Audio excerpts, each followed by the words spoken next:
I did not hit her. It's not true. It's bullshit. I did not hit her. I did not. Oh, hi, and welcome to 12 Questions, a podcast where we dissect anything and everything with the same incisive set of queries. I'm Paris. I'm Jonny. Oh, hi, Jonny. I didn't know it was you. You're my favourite customer. Hello, doggy. If you haven't already heard, this week we are looking at 2003's Tommy Wiseau's The Room. And we're also supplementing that a little bit with the recent film, The Disaster Artist. So The Room is well renowned for being essentially the worst film ever made. And it wasn't trying to be the worst film ever made. It was trying to be a serious piece. It follows a man named Jonny, played by Tommy Wiseau, who's also the director, the producer, and the writer of the film. Yes. He is the dude, you know. He's a banker in San Francisco. This is the character now. Yeah, sorry, Jonny is the banker in San Francisco. He has a fiancée called Lisa, and he has his best friend Mark. But Lisa starts sleeping with his best friend Mark, which is, you know, that's... wow. So it's a tragic tale of It's a very tragic tale of love and betrayal, yes. So obviously we will be spoiling The Room. So if you haven't seen it already, then this is going to be kind of lost on you, to be honest, because it's just bizarre. I want to assure you that the plot is by no means... well, no element of The Room is particularly strong. But the reason you see The Room isn't for the twists and turns of the plot. It's for the just baffling decisions made in this film. It's one of the worst films of all time. Yeah, go see it. Yeah. And then The Disaster Artist is a film by James Franco about the making of The Room. So, I mean, it's essentially all the trivia we usually have on films is all put into The Disaster Artist. So we will be spoiling The Disaster Artist a little bit, but I don't feel like it's a film that really lends itself to being spoiled. No, not because really. it's a film about a film. So if you've seen The Room, then you kind of know what's going to happen in The Disaster Artist. They're going to make a film. Yeah. But yeah, The Disaster Artist is brilliant. We really recommend it. Yeah. Okay, so shall we get cracking right into it? Right into it. Paris, who is your favourite character in Tommy Wiseau's The Room? We have a lot of characters to go through. Yeah, exactly. Both in the actual film and also the people behind the scenes. Yeah. There are a lot of people, basically. Okay. Well, shall we start with the protagonist of the film? Okay. The man himself, Jonny, played by Tommy Wiseau. Yeah. What's interesting is, like he says in The Disaster Artist, he thinks of himself as a hero, but he's not particularly likeable in The Room. Like, he's just a bit of a wet blanket. Exactly. So it's clear from watching this film, from the very opening credits, that this is Tommy Wiseau's The Room, you know. So you see The Room. Well, no, first of all, you see two logos for Wiseau Films. For Tommy Wiseau Films. Then you see The Room. And then you see, is it directed by Tommy Wiseau? And then you see produced by Tommy Wiseau. And then written you see by written by Tommy Wiseau. Starring, guess who? Tommy Wiseau. So you see that, and then the first character you're introduced to is the protagonist, Jonny, as we said, played by Tommy Wiseau. So it's clear to the viewer, even not related to the plot, that this is supposed to be the hero. This is a vanity project.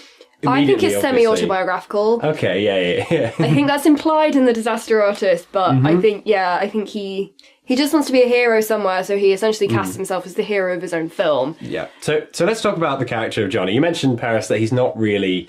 he doesn't... even though he's supposed to be the hero, he doesn't really seem the hero type. He's just not... he doesn't do anything that's particularly likeable, and, I mean, none of the characters are, like, excited that he's there at any point. I disagree. Okay. You hear the most about Jonny from the other characters. Oh, that's true. So one interesting thing about Jonny's character is that he's, in a way, always on screen. Either he is physically there, or all the other characters sort of almost bend over backwards to mention him. That's true. Lisa, who we'll get on to, Lisa's mother just constantly is like, Jonny is a good man. Yeah, he's financially secure. Yeah, no, you point that out. You are right. He is essentially present at all times, either by being mentioned. And sometimes their mentions of him are really tenuous. They're just thrown in there. It's kind of like, why did you say that? That's completely irrelevant. Exactly. And in fact, Paris, I can only think of one, but I'm going to challenge you right now to think of a conversation in this movie that is not either about or featuring heavily Jonny. 2 hours later. Yeah, exactly. He's omnipresent. No, you're right. You're right. I take back what I still don't think he's likable. I don't like him. Yeah. So he's a kind of bank manager of some kind. Yeah. And he dotes on his girlfriend, Lisa, his future wife, Yes. as she is always referred to, rather than fiance. Yeah, it's weird. So Lisa, we've got a lot to say about Lisa. Yes. She's a very interesting character. Lisa is the main plot mover in that she initiates the affair with Mark, who is Johnny's best friend, as we are repeatedly reminded. Yep, she's the femme fatale. Yeah, she is. And the one thing we were thinking is she never seems to leave the room. She occasionally goes up on the rooftop, but that's still part of the same building. Yeah, so never leaves. A lot of the film takes place in this one set, the room, if you will, which is Johnny and Lisa's apartment. But you never see her outside of the apartment building. You see her within that room, and you see her perhaps on the balcony or upstairs, but you never see her in the outside world. It's almost like she's trapped within this place. Yeah. How would you describe her motives? Is she a nice character? Her motives are basically she wants the D. She does. Bluntly. Yeah.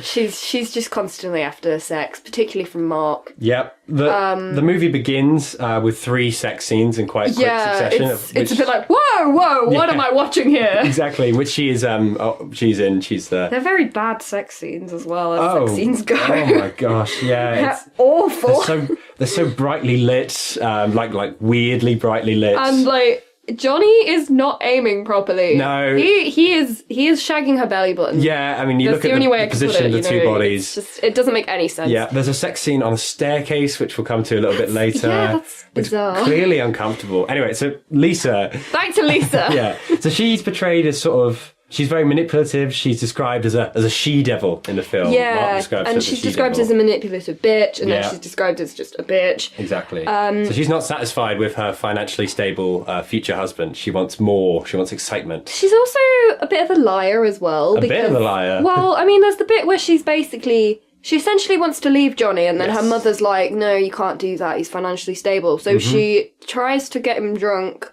and then is like, oh, he hit me. Yeah. But this is never done on screen, and I'm thinking... Exactly. He did not. It's bullshit. Yes, exactly. I did not hit her. I did not. Yes, as far as the audience know, she claims that Johnny hits her, whereas, that we have no evidence that is the case. There's literally no evidence. And it's heavily implied that she's lying in this case. So yeah, she's described as a sociopath, actually. Yeah. She'll do anything to get what she wants. Yeah, I don't like Lisa at all.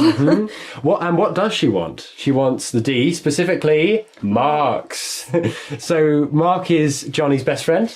Mark is named after Matt Damon because Tommy Wiseau misheard Matt Damon's name and thought he was called Mark Damon and was like, let's name Mark after Mark Damon. Yes, oh great. Okay, so Mark is Johnny's best friend, and you'll notice we keep saying that because that's how in the film it's introduced. It just keeps being like every time Mark is mentioned in relation to Johnny, they're like, he's his best friend. Yeah, whenever Mark talks about Johnny, he's quick to remind us that he's my best friend. Yeah, and there's even a bit where Johnny like puts his arm around Mark and goes, I'm so glad I have you as my best friend, and I love Lisa so much. I know she would never cheat on me. So it's really spelled out for the audience. Mark and Johnny are definitely best friends. They are, and that's evidenced by how often they talk to each other, right? Yeah, I mean, they don't even talk to each other until 40 minutes into the film. But sure thing. So that's that classic case of maybe you should show, don't tell. Absolutely. What else can we say about Mark? He's not the smartest of cats, is he? He's a bit of an idiot because Lisa will be like touching him and nearly kissing him, and then he's like, whoa, what's going on here? Yeah. It's like, buddy, hun, what do you think's going on? The film is a series of seductions of Lisa seducing Mark. And every single time, right up until like minutes before the end of the film, she'll start, making a move on him or doing something, and he'll say, what is this? What's going on? I mean, literally, she leads him upstairs to the bedroom and then starts like moving towards him, and he's like, what's going on here? Yeah. Like, how is he so stupid? He is completely clueless. He doesn't seem to understand. I think that's his sort of, if we were to look at him as a serious character, that's his fatal flaw, isn't it? That he doesn't understand women. I think we should just get it out of the way now that we are going to analyse this as if it's a very, very serious film because it was not made for that, which is the fun of this podcast. Well, Paris, I'm not going to lie. I've watched the film twice in the last couple of days, and I've watched The Disaster Artist. And the more I watch it, the more it seems like a good film. Johnny, I hate to tell you this, but you are wrong. I don't know if I'm just like in too deep here, but like I appreciate it more We are every in time so deep. We I are watch it. so deep in this film now. So Mark's fatal character flaw, I think, is that he doesn't understand women, and that leads him to be easily manipulated by the sociopathic women in the film. He describes women as they're either too smart, too stupid, or evil. The three traits of a woman. Well, yeah, which... Much like Animal Crossing, where they're either peppy, snooty, or normal. Yes, They're exactly. either smart, stupid, or evil. Yes. Which, I mean, to be fair, this film is so poorly written that Lisa at any point is either smart, stupid, or evil. I think everyone is either smart, stupid, or evil, to be fair. As in the women of the film. I don't know. What about... Is it Michelle? Oh, actually, no. Michelle is just... What even is Michelle? Yeah, so Michelle is Lisa's friend who's sort of kind of kind and supportive, but also... She's just kind of there. Yeah, she's just kind of there. Anyway, It's just a time filler. back to Mark. But one interesting thing about Mark is the actor who plays him, Greg Sestero. So Greg is the author of the book The Disaster Artist, which was recently turned into a film. He's also played by Dave Franco in the Disaster Artist film. Yes. Dave Franco is the brother of James Franco, who plays Tommy and directs the Disaster Artist.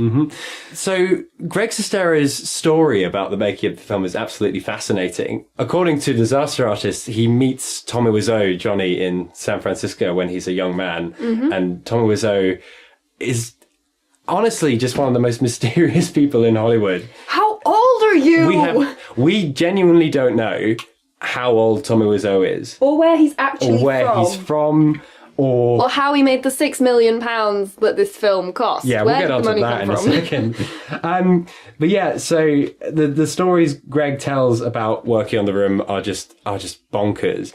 But I think the most interesting part of that is that Tommy Wiseau seems to have this obsessional relationship with Greg Sestero. He feels so attached to him, and whenever Greg in real life tried to get any other work, Tommy would feel betrayed. Oh yeah, and there's also, even on a personal level, there's Yes. the part in The Disaster Artist where Greg Sestero is like, oh, I'm moving in with my girlfriend Yes. now, I'm moving out of our shared flat, and Tommy Wiseau's character just kind of like walks out of the restaurant and what does he do? He like lobs a bin at the pavement or something. Exactly. And so the kind of theory goes that whilst The Room is written about Tommy Wiseau's character Johnny being betrayed by this girl Lisa, that it's actually a reflection of Tommy Wiseau the man feeling betrayed by Greg Sestero. I have not a friend in the world. Exactly, who he then casts in the movie as the betrayer. So it's like this weird passive-aggressive thing it is, isn't where he's it? casting his friend in the movie, but also it's like to spite him maybe. Maybe. What does it mean? Yeah, I don't know, man. I feel like one of them is the part of it which I find really funny is that it's almost like Greg Sestero is sort of trapped by Tommy Wiseau, as in Tommy Wiseau won't let him go. He's always... I mean, they're still working together now on projects. Well, yeah, exactly. And that feels kind of sad because Greg Sestero seems to have a terrible time shooting The Room, but now he's sort of tied to Tommy Wiseau because this is the most successful thing he's ever done. You know that friend you've been friends with since childhood and you Yeah. can't get rid of them? That's that relationship. That's the dynamic. That's exactly it. And the point about that I really like to raise is that if you watch the opening credits of The Room, you will see lots of establishing shots of San Francisco. And in between, when Tommy Wiseau's name comes up and when Greg Sestero's name comes up, you'll see an establishing shot of Alcatraz prison. Ooh. And that's what I think is the subtle nod that Greg Sestero, the actor, is trapped in many ways by Tommy Free Wiseau's... Greg! Free Greg Sestero. Anyway, that was just a little aside to the actors. Back to the characters in The Room. Okay, I want to talk about Denny. Oh my, don't we all? Because he is just quite the enigma, really. Denny is first introduced, basically, the first scene of the film. Johnny presents Lisa with a dress he's bought, and then she tries it on, Yep. and it's, it looks like they're about to go upstairs and Yeah. get busy. Yes. And then Denny walks in and is like, wow, Lisa, you look beautiful. And then Johnny's like, oh, I'm gonna go to sleep. And then Denny's like, can I come upstairs too? Yeah. And then you're kind of like, what? What's his relationship? It's weird. How old? And then Lisa is basically like, oh, I'm gonna join Johnny. You stay here. Yeah. Bye-bye. Clearly We're gonna, telling him to get lost, yeah. Get away. And then they go, like, Johnny and Lisa go upstairs and have a little pillow fight, and Yeah. then Denny sort of crashes onto the bed with them, and then they're kind of, like, trying to get rid of him again, and he's like, I just like to watch you guys. And it's really weird, What? because he is sort of portrayed as this young child, but it's also referenced later in the film that he's at least 18 years old. And in The Disaster Artist, there's a little bit where Josh Hutcherson is playing him, and he's basically like, oh, how old am I supposed to be? And Tommy Wiseau's like, oh, however old you're 16, right? And he's just like, I'm 26. Yeah. So it's this guy who is in his 20s playing possibly an 18-year-old who acts more like a young child, who also seems to live alone, but keeps coming into the house and is sort of semi-adopted by Johnny and Lisa, and it's just very weird. So there's so many questions as to sort of what I have so many what questions. Denny is. Denny is. He's heavily, as you mentioned, sort of this relationship. His relationship with Johnny and Lisa is that he's sort of like their surrogate son. So it's mentioned that Johnny wanted to adopt Denny and that Johnny is like a father to him, which makes Lisa kind of like a mother to him. Which is even weirder. Which is weird because he has an overt sexual attraction to Lisa. This weird. So there's this Oedipal thing going on. Oh, yeah. It's never fleshed out or kind of explained what's happening. Doesn't he come in and he's like, oh, you look lovely today. Can I kiss you? Yeah, he asks if he can kiss her. And she's like, no. And then there's a scene where he talks to Johnny and he's like, I think I'm in love with Lisa. And Johnny's like, she loves you as a friend, as a person, as a human being. As a human being. If everyone loved each other, the world would be a better place. It's just so weird. Just one last thing to clarify for anyone who hasn't seen The Room. This weird voice we do...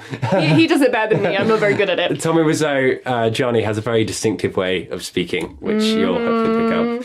Okay, so that's Denny. Not that we've answered any questions, so we've only generated them. Yeah, absolutely. So talk about 12 questions. There's now like 50. Hundreds. The next character I really like is Lisa's mother. I love Lisa's mother. Yeah, she might be my favourite, but I've still got a few more to go through. Yeah.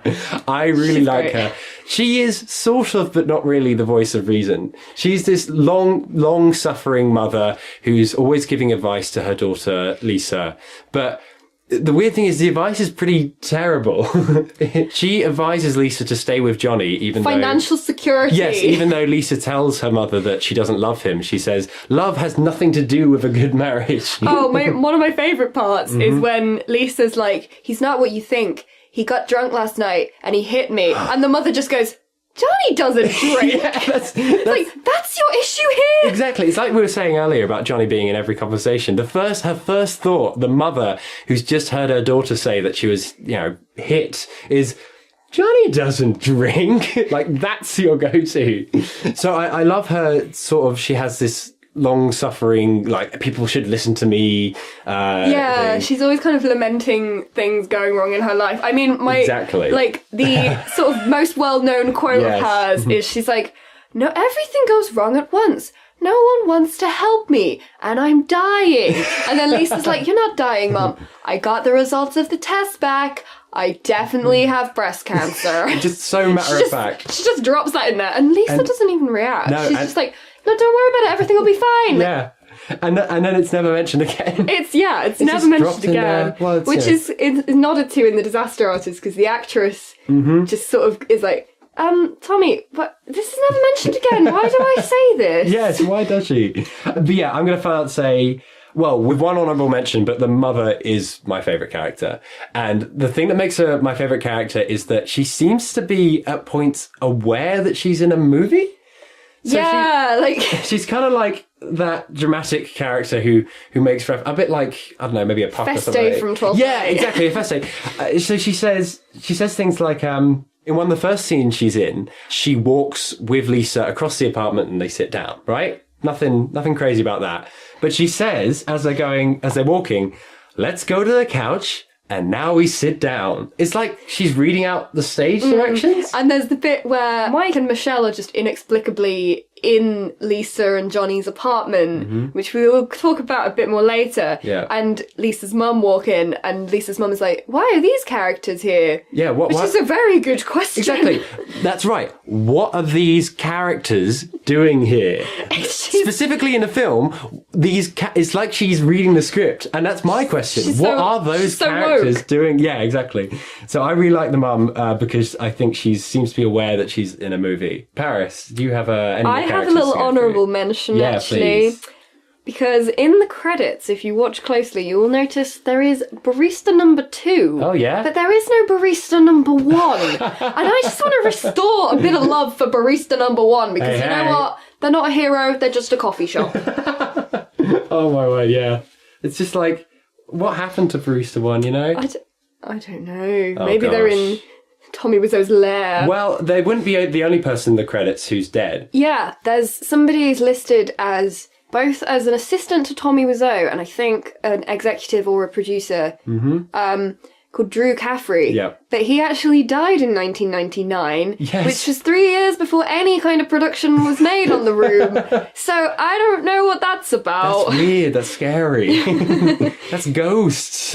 Actually, speaking of the supernatural, Yes. another fun anecdote for you. Oh, yeah? Is that Tommy Wiseau originally was toying with the idea that Johnny could be a vampire, and that at the end of the film, his car would start flying, which would, because everyone watching, they'd think, oh, that means he's a vampire. This really puts a different spin on Grease, by the way. Yeah. But the reason he didn't end up being a vampire is because the logistics of filming a flying car were just too difficult to work out, so, they thought, let's not bother. Let's just make him a plain old human.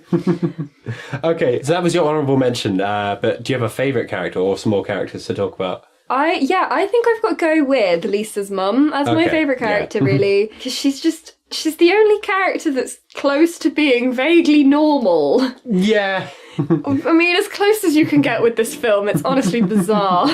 Okay, smashing. On to our next question. What's our favourite colour in this film?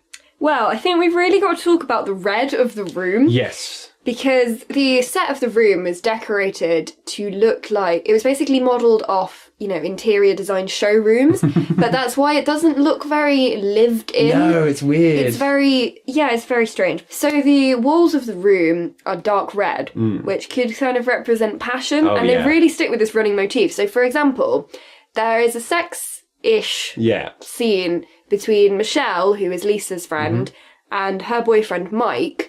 And that's the bit we mentioned earlier where Lisa's mum comes in and says, why are these characters here? Because they walk into Johnny and Lisa's apartment and start getting it on, even though they don't live there. And it's very why are they here? But it's just you don't see a sex scene outside of that apartment. Good point, yeah. Even though there are couples outside it, yeah. Yeah, even though there are couples that live outside of it.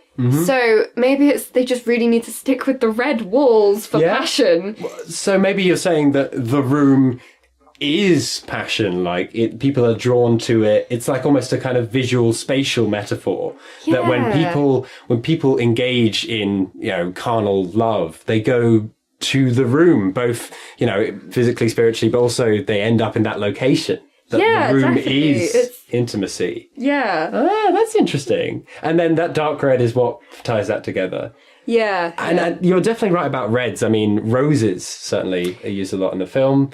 You see a lot of roses in the, in the intimate scenes. And there's that wonderful song. Yes, You Are My Rose on the soundtrack by... You Are My Rose. Kitra Williams or something like that. I can't remember. Yeah, written for the film. This is R&B smooth number. Very strange. There's also the ball. Yes, the football. The football that... Okay, so let's talk about the football. Yeah. So when are we introduced to the football? So we're introduced to the football when I think Denny comes in and he's just holding the ball. Okay. And then he's probably like, oh, hey, Johnny, let's go play football. And yeah, you see the ball in scenes that are mostly male-dominated. Yeah. So Denny will propose that him and Johnny play football with it. Yep. And then there's a scene where Johnny walks onto the rooftop and Mark is holding the ball. Yeah.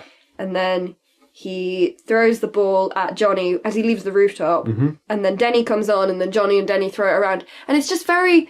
I have no idea who owns the ball. I think it's a communal building ball. But as you said, Paris, so the ball, it's dark red outside of the room. It's sort of an emissary of this passionate colour. And it's when, as you said, the masculine talking about their feelings and talking about girls, it's when that comes out. So when they're holding the ball, they're talking about their experiences in the room. That definitely seems to be it. Yeah. But as you said, I think it's really funny that it's just a little note, but when you watch the film, who has the ball is quite consistent. So whoever the ball left the scene with last is who brings it on next. Okay. Okay. Like, for That's example... the only thing that is consistent in this film. Yeah. There are a lot of continuity errors. So, like, Denny will leave a scene with the ball, and then he'll arrive in the next time you see it, Denny will have it. Yeah. So, yeah, the colour of the ball, I think, is a nice extension of that dark red metaphor that we were saying earlier. Any other colours present Well, in this actually, film? as we were saying about continuity errors, Yes. I want to point out All right, yeah. a little bit of blue eyeshadow on Lisa. Oh, okay, so blue. at the beginning of in the first scene, Lisa is wearing blue eyeshadow. Yeah. And then her and Johnny have a sex scene Yes. in which she's wearing the blue eyeshadow. Yes. Then we cut away from that, we move on with the plot a little bit for about 10 minutes, and then we come back to them and they're getting drunk together and she's not wearing blue eyeshadow. Yes. I think she's wearing grey eyeshadow. Okay, yeah. But she's definitely not wearing the bright blue that she had been wearing. But then they go upstairs to have sex again, and it cuts to the sex scene, and she is wearing the same blue eyeshadow from the previous scene and the same earrings from the previous scene, even though she hadn't been with the grey eyeshadow. Yeah. So essentially, they just took a lot of sex footage from that one filming slot and split it between the two. So there's a big continuity error there. Yes. Or, we don't know. Maybe Lisa, maybe that's how she likes to, get ready for stuff. She puts on the blue eyeshadow and the earrings. We can't say that for sure. Yeah, but she doesn't ever wear blue eyeshadow when she has sex with Mark. Oh, that's true. Maybe she's got specific eyeshadow palettes for different men. Well, maybe blue could be a representation, as it often is in films that we cover, of purity. So Lisa is wearing a blue top at the start of the film, when she hasn't been unfaithful. So maybe when she's having sex with her future husband, that's when you see the blue. Maybe that's what that means. But she does wear blue later in the film after she's had a bit of fun with Mark. That's I'm true, afraid. yeah. Who are we to expect this film to be consistent in its I colour think it's palette? just a lack of continuity, but I think the blue eyeshadow really highlights that because there are a lot of weird continuity errors and editing problems. Yeah, there's so many... I think that's the most obvious to me because it's such bright blue eyeshadow. It's very 2000s eyeshadow, I think. Oh, well, it was 2003, straight bang in the middle of there. Yeah. There's also Lisa. In terms of the wardrobe, it's basically a lot of reds, as we mentioned, a lot of blacks and reds. So quite vampiric, I suppose. Yeah. Tommy often wears kind of black jackets, and Lisa wears, I think, a black dress when she first makes out with Mark. I think she often wears black when she's seducing Yeah. Mark, except the one time she's wearing a red top. But then she takes it off and she's wearing a black bra, so... Yeah. So she is that she-devil, that Mark describes her as. She's kind of a bit like a witch, I suppose. So what's our favourite colour in the film? Would it have to be that dark red of passion? That's what Tommy Wiseau wants to be your favourite colour of the film, because he just shoves you in that room all the time with the dark red. Yeah. Yeah, no, I think I'll go with the dark red, actually. It's quite a claustrophobic colour, being dark. Yeah, but it is quite a claustrophobic film. It traps Yes. you. You wanted to watch it again. Yeah, You can never escape the room, truly. Exactly, and just to tack something on, I think that ties it together with Lisa, who is passion in this film. She wears red a lot, and she's, as we mentioned before, you never see her outside the room. In her own way, she is trapped, like a lot of these characters are. Right, so moving on to the next question. Yeah, What was our question favourite 3. meeting? What was your favourite meeting? I want to go with vodka and scotch. Pardon? Because- That sounds disgusting. Because there's a scene Yes. where Lisa is... I mean, Johnny comes home and he hasn't got his promotion and he's very sad and Yes. she's like, you know what you need? You need a drink. And Johnny's like, I don't drink. He doesn't drink. So what does she decide? This man that doesn't drink, Yeah. she doesn't decide to, let him in easy with a cider or Yeah. anything. She's like, scotch and vodka yeah, that's right, yes. together. So she brings in... Quite a lot of it. She brings in 2 glasses of whiskey of some kind. She puts them down on the table. And it's quite clear that that's, the way it's filled up. That's, I mean, it's a fair definitely bit of whiskey. And then she takes the vodka bottle and then She puts quite a lot of vodka tops in up there. the glass. So you got like a full glass. It's a lot, yeah. That is quite the meeting. I mean, And then he drinks it and says, oh, it tastes good. No, it I'm doesn't. tired, I'm wasted. I'll say, God, I can't Oh, believe dear. it. It's not a meeting I would like to experience, is vodka and No, whiskey. absolutely not. In terms of more literal meetings between characters, one thing I've noticed, it's not so much a meeting, but a parting. Whoever wrote the script, which as we know is Tommy Wiseau, clearly doesn't know how to end a conversation or cut away from a conversation. So one thing you'll notice if you watch The Room, especially in the first half, is that the camera doesn't cut away from conversations. Whoever writes it feels the need for them to end. Like the camera can't leave until the conversation ends. So you see a lot of people walking into a room and 90 seconds later, one of them says, I have to go now. Yeah. Or I've got a client, or I have to leave. Or often it's not even explained. Or a character will arrive and then just leave again. It happens a lot with Lisa's mother, who... Yes. I would assume she doesn't live in the same building, but she always comes in. Yeah. And they have a very, very brief conversation of about 2 lines, and then she's like, I've got to go now. It's like, why did you bother coming round? Yeah. Why didn't you just call her? Exactly. Why didn't you just text each other, man? Or director, why didn't you just cut away? Cut You away. can do that. It's totally allowed. Another favourite meeting of mine, we mentioned in the previous question how Lisa is maybe sort of implied to be some kind of a witch or a she-devil or something like that. And as you said, when she's preparing this drink for Johnny, this vodka whiskey cocktail, you hear in the background this sort of swept harp, that kind of sort of thing.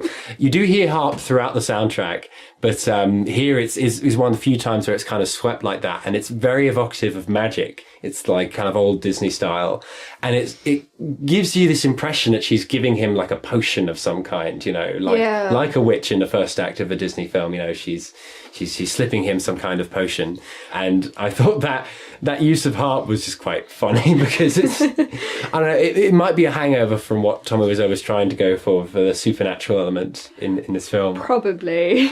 Any other meetings? Another meeting I really like is actually in The Disaster Artist.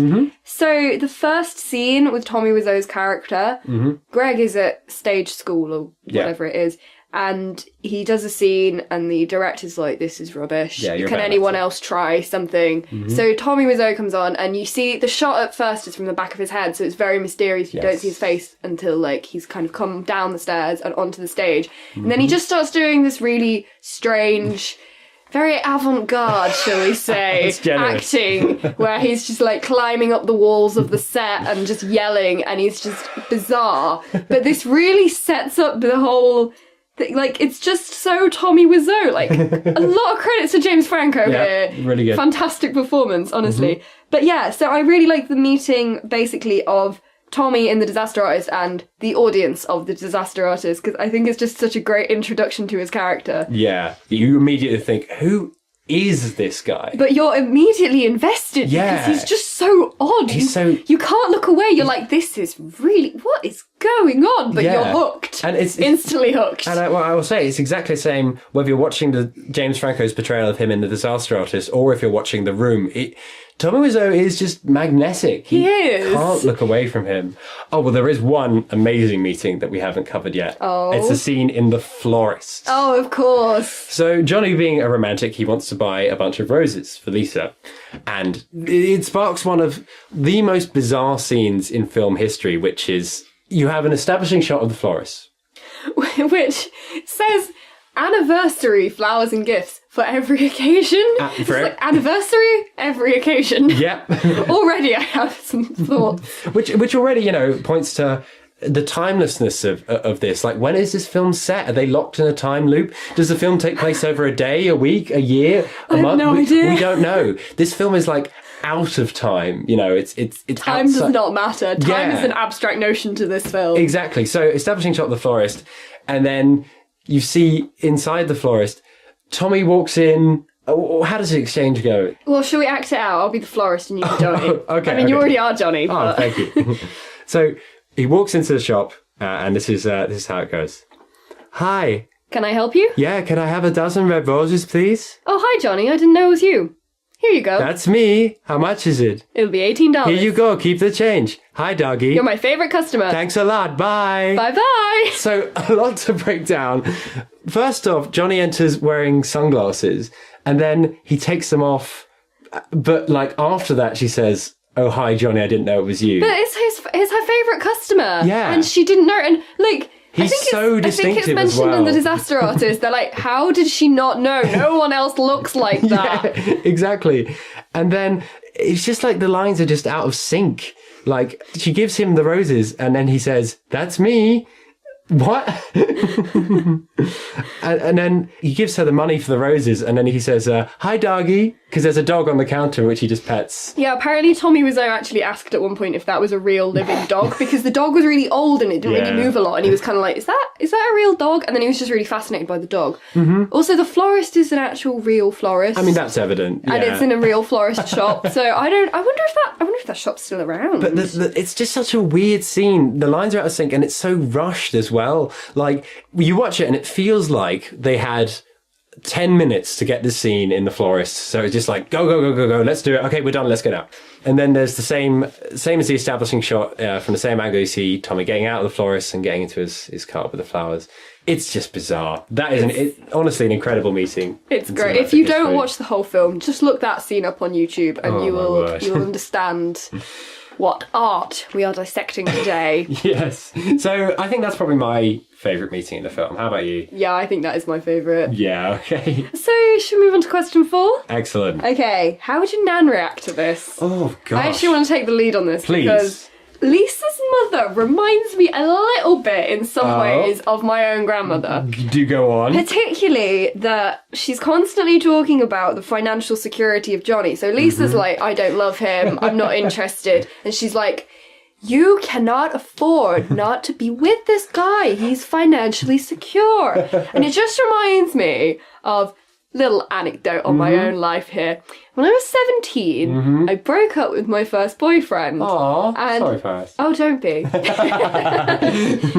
And we'd been together for 2 years, so my nan was like, completely, what the heck is going on here? What have you done? And she really liked him, and she was basically like, but he could cook. You need a man who can cook. And all of these weird things. Like, I liked him. He had nice teeth. And just really strange reasons to stay with somebody. Yeah, as the mother says in the film, it's not about happiness. It's about whether he can it's cook. About practicality. And it was like, I mean, he wasn't even that much of a cook. I think he made some baked beans for me once, and this is where she got this from. So don't even be thinking, wow, Paris really let that one slip away. Yeah. He could cook. What a catch. What a catch. Anything for my princess. Oh, my life. But yeah, like, it's quite a nan thing, because she has occasionally said things like, you know, if you ever get a husband, Paris, you make sure he pays his way. So I think that Lisa's mother is very much like a typical nan kind of person. Yeah. So do you think your nan would chime in with Lisa's mother? Would she appreciate that character? I think my nan would appreciate Lisa's mum's character. Okay. Especially just the whole, like, I don't know, there's just something about her that's just very nan-like. I can't quite put my finger on. Mm-hmm. I can see a nan... Well, we have to give our nan some credit. Anyone can see what a terrible film this is. But the reason you can maybe see a nan liking this is because it's very much shot in a sort of daytime TV style. You think of like Diagnosis Murder or like not evening soap operas like EastEnders, but like daytime soap operas. Yeah, like Doctors. Exactly, like it's all kind of the colour palette is kind of pastel-y and dark red. Like there's exterior shots of the city which repeat. The music is so lame. It's like all it's all like recorders and woodwinds. Like the main melody is just do do do do do do do. Like it's just musical nothing. And it's just naff. Yeah, so in the same way that your nan might watch a daytime soap opera, even though obviously, you know, she's seen real art and she knows it's not fine art, she might enjoy it anyway. Maybe the nan would enjoy The Room for the same reasons. Yeah, I don't know. I think a nan could get on board with The Room. I mean, let's not kid ourselves. We have a really great time watching it. And I think we've watched it twice in the past week. Exactly. So I think for the podcast. Yes, for the podcast. Definitely. So I give this a glowing recommendation for your nan. I think. Oh, it does start with 3 sex scenes in very quick succession. What do our nans think of that? Well, I mean, it's not that. That's not that nan friendly. It's just human nature. It is just human behavior. Human nature. So conflicted. I guess, you know, maybe nan discretion. Nan discretion. Oh. I think play this, skip forward 15 minutes in this film, and then after that, your nan will have a great time. Okay. Absolutely. So on to our next question. If this movie were a food, what food would it be? Well, I've got 2 options here. Okay, right. So at the beginning, we mentioned earlier when Denny kind of crashes the sex scene. Right. Before he does that, he's left downstairs for a couple of minutes and he just picks up an apple and just starts eating it. Yes. But, you know, it's a red apple. And also, it's like a forbidden fruit. Oh, I would like to yes. argue that to Denny, it is the forbidden fruit of voyeurism. Yes. Because in this film, obviously, there are 3 sex scenes right at the beginning. And I think in Tommy Wiseau's mind, they're quite gratuitous sex scenes. Because he also did say that he has to show his ass in this film or it won't sell. Yes, so in Tommy absolutely. Wiseau's mind, everyone wants to watch a sex scene. Yeah. And there's 3 in quick succession. And also, they're kind of uncomfortably long. There's a line in The Disaster Artist where The actress. Juliet, who is the actress that plays Lisa, is watching it and she's like, when does this scene end? Because she's like, why is this scene so long? And really, when you're watching it, these scenes are just so uncomfortably They long. are uncomfortably long. Like, you just want them to finish. So I feel like the apple really reflects that. Okay. And the apple, of course, the forbidden passion, that's the whole plot of the film, Yeah, isn't it? absolutely. You know, Mark is the forbidden fruit. And my best friend. and Johnny's best friend. Okay, so this film would be an apple? Yep. Or, Oh. this is my favourite. I'm Oh, going to go please. with this one as my Yeah. final answer. Mm-hmm. A Pringle. Right. Hear me Paris, out you're on gonna this have to one. talk to me about this. Because the line that made me think of this is Lisa calls Mark and says, I miss you. Mm-hmm. And Mark says, what are you talking about? I just saw you. Because they'd seen each other about 2 seconds prior to Yes. this in film time. Mm-hmm. And I mean, you eat a Pringle and then you're like, you know what? I really miss the taste of a Pringle. I want another Pringle. It's addictive. And that is the case with their sexual relation. Like, they keep going back to each other. And it's also the case with people entering the room. Like, people keep going back to the room, as we've discussed. And I would even say it's the case with watching it. Because Okay. I just want to watch it again. Because Yeah. it's so... You Like, can't Pringle stop. is unhealthy. Yep. You know Pringles are bad for you, but Yep. you want to eat more Pringles. Mm-hmm. You know the room is objectively crap, but you want to watch it again. Yep. It's just this addictiveness of Pringles that is the room. Yeah, no, I can't argue with that. That is definitely a Pringle. Very nice. So, on that crispy note... On that crispy bombshell, on to our next question. Ooh, this is going to be a long one. why would you It's our famous question. Why would you do that? Why would you do that? Why would you do that? Okay. Ha ha ha, why would you do that? Why would you do that? It's human behaviour. So honestly, I think, Paris, we should just take this time and just sort of just go through some stuff. We got some things. Like no structure. Let's just talk about things that happen in the room. So the first thing that After I've you. got written on my little bullet point list is the clenched buttocks. All the sex scenes. The man is on top in all the sex scenes, but they're really clenching their buttocks. Yeah. I'm kind of like, what's going on? Yeah, what is that? What's that about? Okay. Like, are you alright? Why Are would you they having do that? Yeah. you having a moment? You know, I don't know. Okay, yeah. One great why would you that I have is that there's this scene where Johnny comes home for whatever, he just pulls up outside the house, and the music is doing its kind of bland sort of thing. And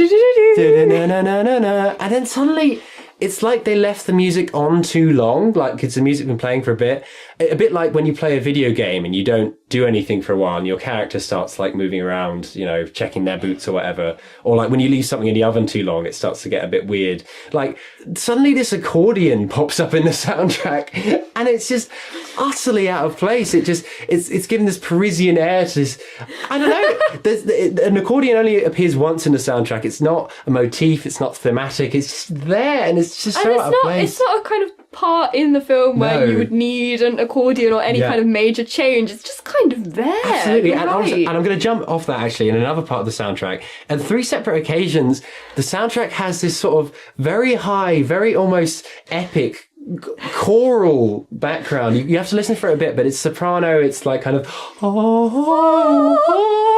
like almost an angelic. I think that first appears in the chocolate sex scene, which I've also got written down. Yeah, so it's it first appears in a sex scene, and then it appears when Mark and Johnny are tossing a ball between each other. So is it implying a homoeroticism between them then? Definitely. But then it appears a third time in the film, doesn't it? I think maybe during the party or an establishing shot. There's just no call for it. It's there's no theme. Yeah. Definitely. Kennedy. Whoever wrote the music, why would you do that? I don't know. It's baffling. So on to the chocolate sex scene. Okay. We have sort of mentioned it briefly before. Michelle and Mike, when they come into Lisa and Johnny's apartment. So already, Yep. why have they just walked into Lisa and Johnny's apartment? Yep. They don't live there. No. What are these characters They've just doing walked here? in Yeah. here and they start getting it on the sofa. And they have a box of chocolates. Yes. And one of them's like, did you know chocolate Is the symbol of love. Nice. Smooth.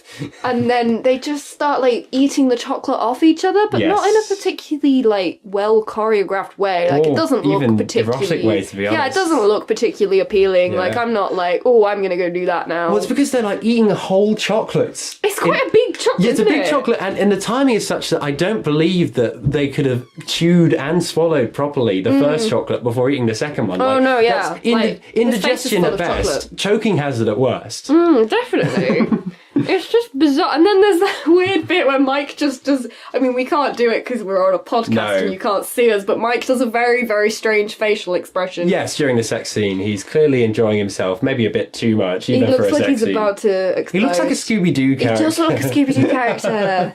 Another one I have is the transition shots. Because there's a point where they're all at a party together. Yes. And then you see a transition shot and it's just a San Franciscan night skyline. So it kind of sweeps across that. So you'd think, oh, we're going on to another scene now. This is a transition shot. That's how films work. Yeah. And it goes back to the same scene. Yes. Kind of like, what was the point of that? Is it an interval? Yeah. Why? Why would you do that? Yeah, what's going on there?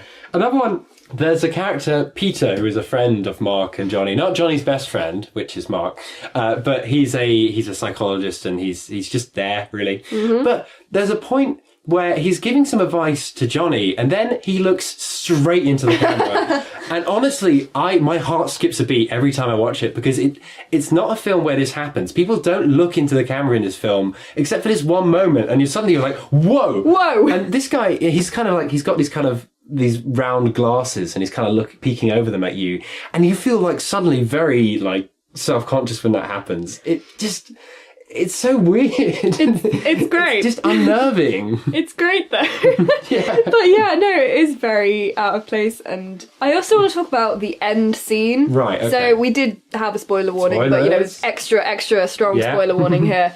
Johnny dies.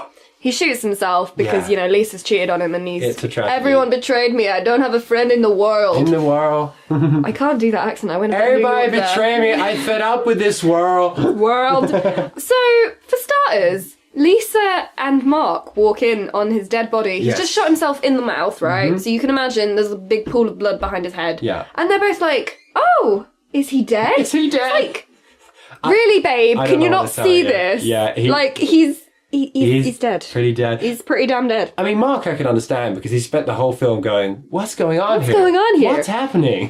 Yeah. Then But- she's like, is he dead? And then she turns to Mark and she says, I've lost him, but I still have you, right? It's like, oh my god, you just drove a man to suicide and your first thought is, still got this guy, though, ain't I? Yeah, not all is not lost for the old sex life. And then this is followed by, I think it's Mark, kisses Johnny on the eyelid. Why the eyelid? Yeah. It's a very strange place to kiss someone. That is weird. What, Also, why are Johnny's eyes open? I mean, closed. maybe he closed his eyes before he killed himself. Oh, maybe he did. Could have happened, you know. I guess that could have happened. We don't know that for sure. Yeah. But yeah, just kissing someone on the eyelid. Yeah. It's just very, very bizarre place to choose. And this is all followed by the final sound you hear in the film. So Yeah. do you want to take this Well, one? yeah, thank you. So you hear the police sirens because someone maybe heard the gunshot and has called the police because a man's been shot in the apartment. Johnny is dead. And there's a long lingering shot of Johnny's body and you're hearing these sirens and it's, you know, so far so dramatic. And then suddenly you hear the of a fire engine. And that's not just in there. That is literally the last sound you hear in the film is a fire engine. And you think, wait a minute. Who's called the fire engine? Like, oh, but there's no fire. What does it mean? What does it mean? I mean, maybe the fire engine is red. Maybe that's what it is. Maybe it's supposed to implant that in your mind, you know. Maybe the fire engine represents a cooling off of passion, you know, because the man has died. Just as his blood turns cold and his body cools, the fire engine douses the flames, and that's what you're meant to take away from this, you know, the snuffing out. Maybe because his candle has been snuffed out. Maybe that's why the last thing you hear in the film is "Durr, durr." Paris, what would you say to that? Oh, thanks. I just spent the whole thing silently laughing. I have nothing to add to this. Okay. I honestly, every time I watch this film, it gets more visionary and better. Oh, my life. It's a work of genius. I'm slowly coming to realise. No. So... Any more baffling moments? There are a lot. There are a lot. Should we just do some quickfire ones? Okay, hit me with it. Let's just do a couple. They talk about playing football, but what they actually mean is they just throw the ball to each other. That's it. There's no end zone. There's no scoring. There's that bit where Mike gets pushed into the bin for no reason. Yep. And then he's like... He just falls over and he just leaves. What else? Just a little chicken. Cheep, cheep, cheep, cheep, cheep, cheep. Just a general weirdness. It was bizarre. And this is explored in the film The Disaster Artist, but Johnny's reaction at one point, Mark tells a story about a girl he heard about who's unfaithful. You know, she once had a dozen guys. One of them found out and he beat her up so bad she ended up at a hospital in Guerrero Street. Ha ha ha, what a story, Mark. Yeah, Johnny's reaction is to go, ha ha, he laughs. What? Yeah, and then in The Disaster Artist, they do that scene and the director and Greg are kind of like, why would you laugh at that? To which Tommy Wiseau's response is, people do crazy things. It's human behaviour. People do crazy things. And I just feel like that's so telling of essentially Tommy Wiseau's rationale for this entire film. Yes. That's how he thinks humans work. Right. We could be here all day, but let's move on. Speaking of how humans work. Yes, very History. good. History. What is the historical significance of this piece? Well, there's a fair bit. There is, to be fair. I want to go down a bit of a feminist route here. Yes, please because there is actually a lot to be said. There's loads to be said. For starters, the sex scenes don't really have...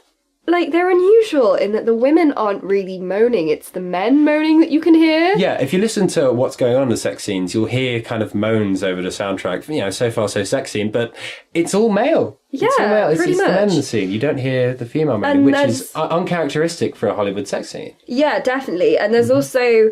Just generally, there aren't any sexually powerful men. No. Because Lisa repeatedly says... You owe me one. Yes. She says it to Johnny at one point and she says it to Mark at one point. Yep. So there's this reversal of the idea that a man feels like he's owed sex. Yeah. Here the woman feels she's owed sex. Yeah, and Lisa initiates all of her sexual encounters with Mark.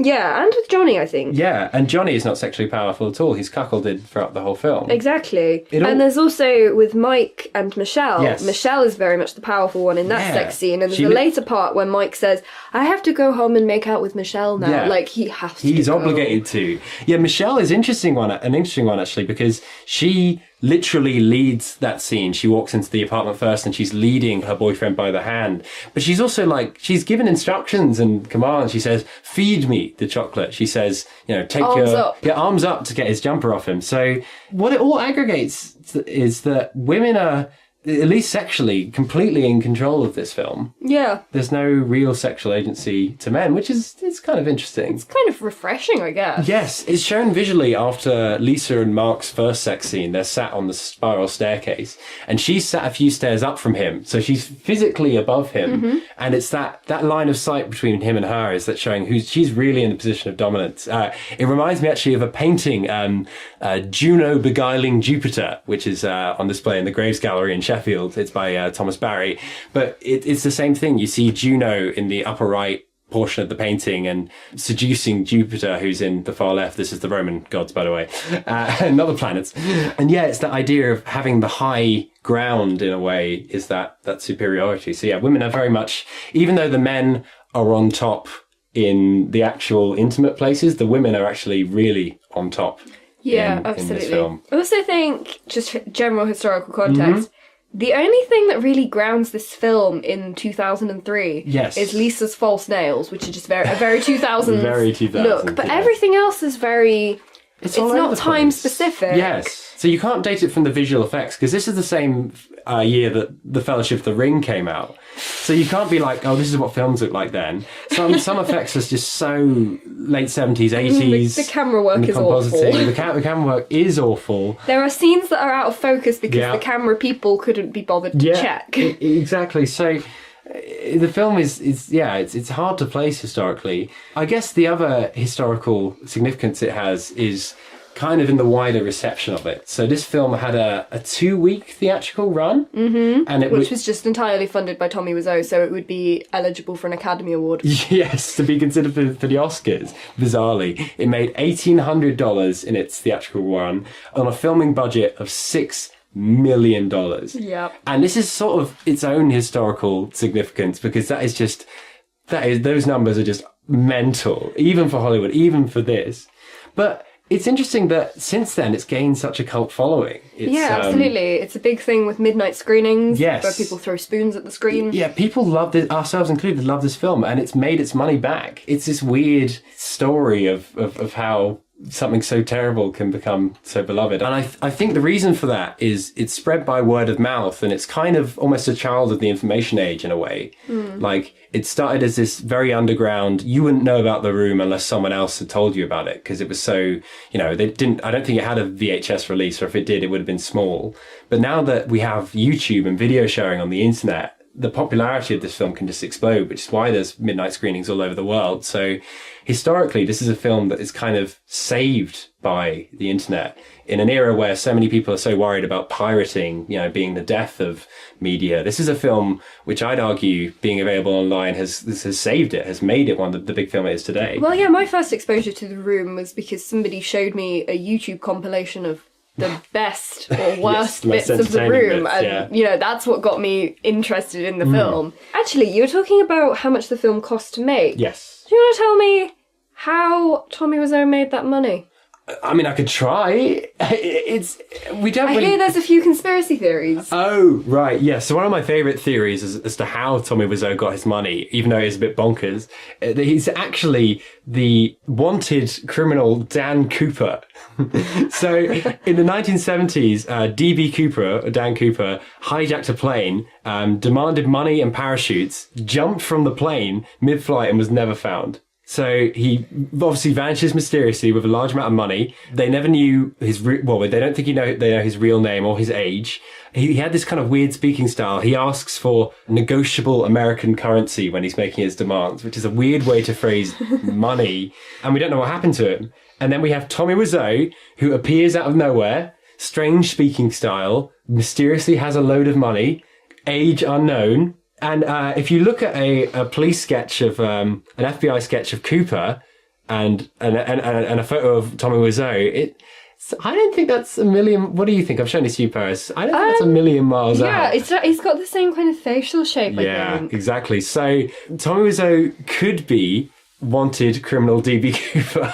Oh, that is a bit of a bonkers one. That is, yeah. And there's another theory that Greg Sestero writes in his book, The Disaster Artist. That Tommy Wiseau claims that he made the money by importing leather jackets from Korea and selling them on, and that's how he made all that money. But then Greg Sestero's theory is really boring, that he just made it in real estate. Yeah, who knows? I want to go with the plain one because that's exciting. Well, it's not just exciting, it weirdly makes the most sense, because nothing about Tommy Wiseau makes sense. So for him to hold down a sensible job in real estate and to make real sales, that would be somehow more bonkers than the idea of him jumping out of a plane mid-flight with thousands of dollars in cash, millions even. He definitely jumped out of a plane mid-flight. He does seem like the sort of thing he'd do. Maybe the kind of guy that'd do that. Maybe he received a concussion upon landing and that's why he speaks in such a funny way. Maybe that's it. Maybe that's how it all ties together. Maybe. Yes. And then this film, maybe it was like a way of laundering money. Maybe he had all this sort of dirty cash from this robbery that he needed a clean way to get rid of. Yeah. And so he put it into this film in the hope of making it back cleanly. Anyway, we can only speculate, and we really can only speculate. We live in an age where, when someone changes their Instagram settings, it's a story. We know everything about our celebrities, and yet Tommy Wiseau We don't even know his age. We literally don't even know his age. Even in The Disaster Artist, Greg Sestero doesn't know his age. Yes. Nobody knows how old this man is. And I think that's kind of historically significant in a way, that in an age of celebrity where, there are no secrets, especially online when you see, photos being leaked and that sort of thing, he has a real secret of something that isn't usually a secret. And the fact we don't know where he's originally from. Yeah, I think that's nuts, and I think that's kind of really cool in a way. Oh dear, an enigma he is. Yes. So moving on to our next question. Yep. Question 8. If you could give this to anyone within time, who would it be? And I'd like to start this one off. Please, Paris. Because there's a big theme in The Disaster Artist of he's made this film and it's really bad, but something good still comes out of it. I mean, everyone laughs at the screening, and then he kind of storms out. James Franco as Tommy Wiseau kind of storms out of the room and is really upset. And Dave Franco as Greg Sestero is basically like, look, everyone loves it. It's not what you wanted, but everyone loves it. And I'd probably give it to revolutionaries in history where their revolution has failed technically. They haven't overthrown the entire state, but it has given way to reform. So they've sort of gotten what they wanted, just not in the way that they wanted it. And it's just, I really think the theme of The Disaster Artist, and by extension The Room, is that even though things don't always go quite as you would have planned it, you can still get something good out of it. There's still a potentially good outcome, even if it wasn't quite what you wanted. All right, so you should, still keep to the cause, because, it will have an effect even if you don't see that immediately. Yeah. Okay, that's quite inspirational. That's pretty good. Thank you. I think, what this film really does, and as we said, from its opening credits, when it's directed by Tommy Wiseau, when it's written by Tommy Wiseau, when the lead character is played by Tommy Wiseau, it's all about that idea of the auteur, the artist, the person with the grand vision behind everything. That's, they can see every part of the machine. They know exactly what they want. And I think that's interesting. And you look at auteurs throughout history, people like Steve Jobs or people like Stanley Kubrick, the filmmaker. Kubrick would be an interesting one to give this to, actually, because from what we know of The Disaster Artist, people had a terrible time on set filming The Room, bordering on abusive at points. Yeah. Just like Stanley Kubrick would make actors do 127 takes to get the right scene, But I'd actually give it to General Hannibal Barca of the Carthaginian Empire in the Second Punic War. Okay. Hannibal was a man with a vision. His father was a general in the army as well. And after the First Punic War, he made Hannibal swear an oath that he would never be a friend to Rome. And this drive is something that Tommy Wiseau, I think, holds close to his heart. So if you watch The Disaster Artist, Tommy Wiseau and Greg Sestero make this pact to never go back on their dreams. They have this pinky swear that they'll always make it through. And I think just as Hannibal had that. And everyone said that Hannibal wouldn't cross the Alps. Hannibal marched his army over the Alps into Rome to achieve victory. And everyone said, this is madness. This is mental. What are you doing? And indeed, after Hannibal, albeit successfully, crossed the Alps, just as no one expected The Room to even make it to cinemas, he'd lost, some estimates say, up to 3/4 of his army. It was a huge loss, just as The Room made a huge loss, $6 million budget, $1,800 income. But at the end of it, Hannibal, being the genius that he is, manages to pivot and turn it into a victory. He wins military victories at the River Trebia and Lake Trasimene. And ultimately, Hannibal is remembered long after any of the generals that fought against him. And I think Tommy Wiseau's The Room would be just an inspiration for that even though he seemingly suffers a huge loss at making this film, which is so critically panned, at the end of the day, Paris, what were the Best Picture nominees for the Oscars in 2003? I have not got a clue. You have no idea, but you remember The Room, Of course. It was that drive and that vision, even though everyone said he was crazy, in the end weirdly paid off. So I think that could even have been the inspiration that Hannibal, son of Hamilcar, needed to march over the Alps and into Rome. So I would give this to Hannibal Barca. I'm going to join you in that. I think that's a good idea. Thank you very much. Okay, so moving on to our next question, and we just touched on it. When will this film be forgotten? Well, it's definitely got a new lease of life with the disaster artist. Well, yes. How many films can say they've had an entire separate film made about them? Exactly. Not that many. It's not many. It really is a classic. It seems to grow in popularity every year, which is weird considering it's 14 years old. Yeah, and awful. Well, the majority of films decrease in popularity every year, you know, because they get older, but this grows in cultural inertia, I'd say. Yeah, I mean, it's also interesting that even though obviously there is a trend of people liking really rubbish things, like everyone loved Friday by Rebecca Black because it was so awful. Yeah, exactly. But that's not, like, no one really cares about that anymore. Yeah. Whereas The Room is still going, really. So I don't know, what is it about The Room that manages to sustain this popularity by being so bad? Well, you know what I think it is? I think it's because the questions about The Room still remain unanswered. As in, how did Tommy Wiseau make his money? Everything. Who is Denny? Exactly. Yeah, exactly. All the questions we've said, and why would you do that, and who is Tommy Wiseau? It's baffling, but it's baffling in a way that I don't think will ever be answered. We'll never know how old Denny was supposed to be. We'll never know, you know, why they chose to put that accordion in the soundtrack. We might never know how Tommy Wiseau got his money, and that doesn't change. Never know what that fire engine was there for. Exactly. Whereas stuff like Rebecca Black's Friday, you end up, you know, learning that. I mean, that's been explained. Exactly. That's explained. But this is a film that doesn't have an explanation. It's a bit like, you know, how some people view the Great Pyramids as a mystery, you know, or how people, or the Nazca lines in Central America, or is it Peru? Anyway, I think The Room, culturally speaking, is one of the great mysteries. You know, it's like the prophecies of Nostradamus. You know, it will always captivate people because we as humans we seek to understand, and this is fundamentally opposed to that. It's like a song stuck in your head. Yeah, it has no resolution. It has no resolution, and thus it doesn't end. There's never going to be a point in history where people are like, oh, well, it's because of this, or it's because of that. I mean, we've just spent an hour talking about it, and we're no closer to the truth. So, what is the truth? Exactly. What does this film mean? Honestly, I think it's just like the So Bad It's Good films of Ed Wood. I think as long as there's cinema, The Room is just right up there. It's just, I think it will endure for a long time. I think it will, to be fair. Because there's also something about it, it's pure. It's not a manufactured So Bad It's Good film. Yeah, it's made by one guy who really, really wanted to make something. And that is timeless. He really tried. Exactly. That transcends anything. Well, yeah, I guess at any point somebody is going to want to make something, and somebody... Yeah, there are people all through time that want to make something, and maybe they're not that good at it, but they really want to, and they really try. Yeah. And yeah, that's definitely a big theme of The Room and of The Disaster Artist and just Tommy Wiseau in general.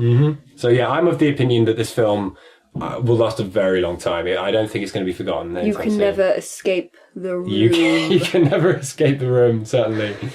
So, moving on to our next question? Absolutely. Things we can never escape. Brexit. Question 10. Done. What is this to do with Brexit? Yes. Well, I mean, it's a film about relationships, maybe?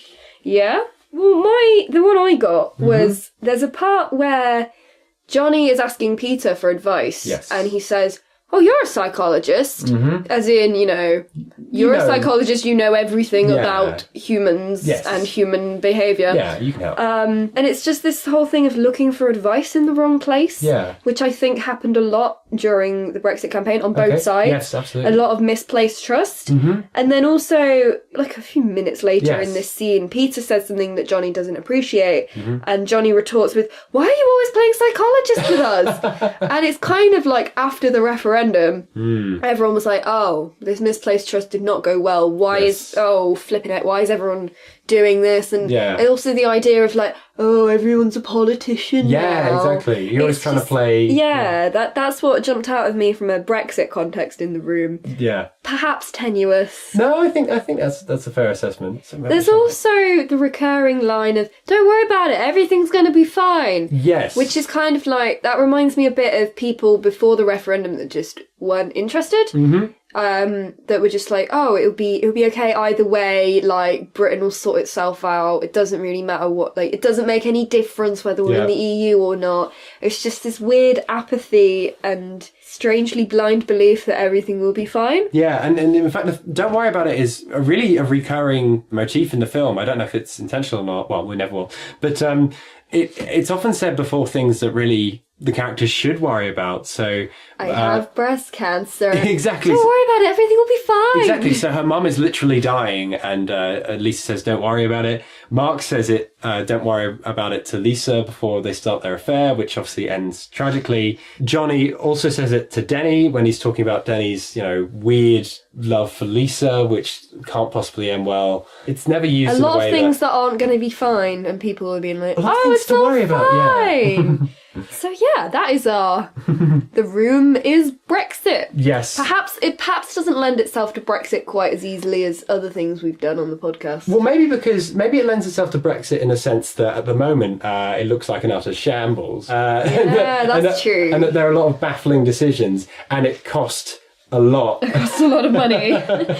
So, I don't know who's to say. But moving swiftly on to our next question. Yeah, if you could place this in another genre, what would you choose? I actually want to start this off Get right because into there's it. a particular line Yes. where Johnny yells down the stairs at Lisa and Okay. he goes, "Get out, get out, get out of my life." Okay. And it's got a rhythm to it. And that Yeah. got me thinking, as Paris always Oh, does. here we go, I can tell. The Room as a musical. Wow. Nice. I think it's got potential. Yeah, well, it's a closed set, there's not a huge amount of venues, you could do it with a small cast. It's also extremely melodramatic. That's certainly because true, you could yes. definitely have a song A lot of like, passion, yeah. "You're tearing me apart, Lisa." That could be a whole song in itself. It absolutely could be. Musicals by their very nature are very passionate, very dramatic. Yes. That is what The Room is. There's a lot of behaviour. It suits a musical kind of style. Like, there are points in it where you're like, this could be a song. Well, here's my question to you, Paris. Would the songs be any good? Or would they be intentionally flawed? I think they'd be intentionally bad. Okay, yeah. So I think if you made this into like an actually good musical, it would defeat the entire point of right. The Room. It certainly Like the whole essence of The Room is that it's bad. So there'd have to be purposely awful songs like, "You want 5 minutes? I ain't got 5 minutes. Yeah. Where's my money? Where's my money?" Yeah, I really like What that. kind of drugs, Denny? What kind of drugs, Denny? What kind of drugs, Denny? Denny. You heard it here first. We're composing a musical. Yeah, honestly, I Let's could do this. I could be down. I could see it on stage as a bit like sort of a meta farce. Okay. So you watch something like The Play That Goes Wrong. Oh, yeah. But that is intentionally going wrong. As the audience that it's going wrong, and that is scripted. If you could go up one level of abstraction in a way that the errors are Oh, people don't know if the errors are on purpose. Yes, yeah. Yeah. That would be really what it is. That Or maybe would you could be introduce good. some kind of random element where you don't even tell the cast what's going to go wrong. Yeah. So that reminds me a bit of a show at the Edinburgh Fringe, which is, I think it's Drunk Shakespeare or something like that, where every time they put on a show, one of the cast members gets is absolutely smashed. absolutely wasted, but the rest of the cast members are just doing shit straight Shakespeare. Mm-hmm. And then you, as an audience, you have to guess which one is the drunk one. It's usually pretty Quite obvious. obvious. This brings on to another regenring I think will work quite well for this. In The Disaster Artist, the character of Tommy Wiseau is always going on about Shakespeare. Mm-hmm. He kind of compares this human drama to Shakespeare, and he reads a passage of Shakespeare at the start of the film. And I'm wondering, because The Room is essentially a tragedy of a main character, what if you regenre this into like a Shakespearean Elizabethan theatrical production? Absolutely down for that. Yeah. And changed all the language to very Shakespearean. Yeah, in fair San Francisco, where the fire trucks drive, there lived a man, a visionary, best friend of Mark. Mark him, for he, Lisa, you doth tear me apart. You rip me in twain, Lisa. Okay, I think we should I receive diagnosis and I die. I think we should make all of these things. Yes. I think we should quit our degrees Yes. and go into theatre, Strong just making potential. lots and lots of regenrings of The Room. Gosh. Are you in? Yes, Cool. I'd love it. Yeah, we'd be Let's do that'll this. be our theatre company's kind of thing. Every single production is The Room, but in some different way. Some different way, yeah. The Room in space! Yeah. Oh, that's fantastic. All right, okay. Paris, what is our next question? Well, before we go on to our next question, Okay. do you have any extra summarising thoughts? I do. I have something I haven't mentioned, actually, which is the spiral staircase. Okay. So You do like your spirals, as we learnt in episode 4. I always notice a good spiral. So in The Room, in Johnny's apartment, it's made up of kind of two sets. There's the downstairs living room and there's the upstairs bedroom. And we all know what happens in the bedroom. But what connects these two places is a spiral staircase. And I think that spiral, it really represents weirdly nicely how these characters are trapped by physical intimacy. Okay. So not only is Lisa seemingly trapped in the apartment in that she never leaves, characters like Johnny are trapped by lust, and Mark is trapped in this affair. And the way that works is it's two ways. The spiral, always moving towards the center, it's this sort of dangerous slippery slope. And also, because the spiral is a staircase, it's got a banister, and you see shots filmed between the bars of the banister a lot, and it's like a prison. It's just like Alcatraz prison in the establishing shots. You see people behind bars, they're trapped by their desire and their lusts, which, Lisa wants to be free of Johnny, but actually she just ends up trapped. And I think, weirdly, intentionally or not, the spiral staircase is a great metaphor for that. Yeah. That's definitely... I did not think of that, but Yeah. that's actually really interesting now you point it out. Which is why at the end of the film, when you see the mother coming to the top of the spiral staircase, it feels weird seeing her in this location. Yeah. Because obviously I think this is a poor example of filmmaking, but it's very heavily twinned, this spiral staircase, with that intimacy and that, feeling of being trapped. So when the mother comes up the stairs, you're like, oh, What's she doing here? I don't like this. This feels weird. That's my other point. Paris, did you have any other point? No, I'm happy to go on to question 12. Oh, great. Give this a more honest title. Oh, boy. I'm going to go with the Joy Division route and say... Okay, yeah. Love will tear us apart. Love will tear us apart. Because you obviously have the really famous line, You're tearing me apart, Lisa. And I just think love in general tears people apart in this film. You're totally right. People are really, people don't gain any freedom from it. No, exactly. Because Lisa is very tied down by her relationship with Johnny. Yes. And then Johnny basically crumbles without Lisa's love. Yeah, it just ruins everyone in this film, doesn't it? Yeah, that's right. We could take a lot of quotes from the script as potential titles. One I like is Johnny's "And I am their fool," because it shows, him, both Tommy Wiseau, the fool, the jester who we laugh at, and also the character of Johnny, the cuckolded fool. Yeah, absolutely. Actually, another quote from Johnny that I would take is, and I'll give you some context on that. There's a scene where Mike is telling a story that's like completely unrealistic and would never happen to anybody. And Johnny responds, ha, that's life. And like Tommy Wiseau's character is very much like that in The Disaster Artist when he's like, oh, it's human behaviour. People do crazy things. So he has a line in The Room where he says to Lisa, do you understand life? Do you understand life? Do you? So my alternative title would be, do you understand life? Because I really don't think Tommy Wiseau understands anything. That's a really good point. Yeah, you look at any scene in this film, you think, does this man understand life? This film was made by an alien. Yeah, absolutely. Yeah, I like that a lot, actually. I'd back that as a title. Okay. Do you understand life? Do you understand life? But I'd also give a shout out to the title of the accompanying book and film, The Disaster Artist, because that is a great title. Yeah, it is actually. It really is this catastrophic film that nothing makes sense, and it is this one man's vision. But it's artistic enough that we've just talked about it for a long time. Exactly. I can't think of anyone who better suits the moniker of disaster artist than Tommy Wiseau. Exactly. Right, I reckon that'll do it. Yeah, and this was our last episode of the season. So we will be back in the new year with plenty more. We're taking a little break for our Christmas holidays and to revise for our exams. Yeah, this will be the last episode of our first season. Thank you guys so much for listening. We're having a really great time. Yes, thank you for sticking with us this long, presuming you have. And we'll be back refreshed after the winter break. We've got some really cool ideas for new episodes, transcending beyond film and music, We might even bring in some new questions. We've got some cool things cooking. But until then, I've been Johnny. And I've been Paris. Bye. That was a good episode.